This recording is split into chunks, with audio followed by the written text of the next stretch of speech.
અમારી સમ્રાટ સમાચાર ચેનલ સબસ્ક્રાઇબ કરો, લાઈક કરો, કોમેન્ટ કરો અને જોતા રહો પળે પળના દરેક પ્રકારના સમાચારો।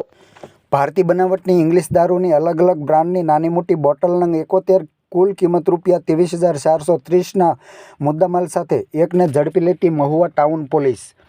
ભાવનગર જિલ્લાના મહુવા ટાઉન પોલીસ સ્ટેશનના સ્ટાફના માણસો મહુવા ટાઉન પોલીસ સ્ટેશન વિસ્તારમાં પેટ્રોલિંગમાં હતા તે દરમિયાન બાતમી મળેલ કે ફાતેમા સોસાયટીના નાકે આશિકભાઈ સદરુદ્દીનભાઈ જમાણી નામનો ઈસમ શંકાસ્પદ હાલતમાં બેગ લઈને ઊભો છે તેવી ચોક્કસ બાતમીના આધારે રેડ કરતા આશિકભાઈ સદરુદ્દીનભાઈ જમાણી શંકાસ્પદ હાલતમાં ઇંગ્લિશ દારૂની બોટલો સાથે મળી આવેલ હોય, જેથી તેના વિરુદ્ધમાં મહુવા ટાઉન પોલીસ સ્ટેશનમાં પ્રોહિબિશન એક્ટ હેઠળ જુદી જુદી કલમો હેઠળ ગુનો નોંધી અને કાયદેસરની કાર્યવાહી હાથ ધરી હતી। આ કામગીરીમાં પોલીસ ઇન્સ્પેક્ટર કે.એચ. પટેલના માર્ગદર્શન હેઠળ હેડ કોન્સ્ટેબલ એ.કે. પંડ્યા તથા શંભુભાઈ ડાભી તથા વિજયભાઈ સહિતના જોડાયા હતા।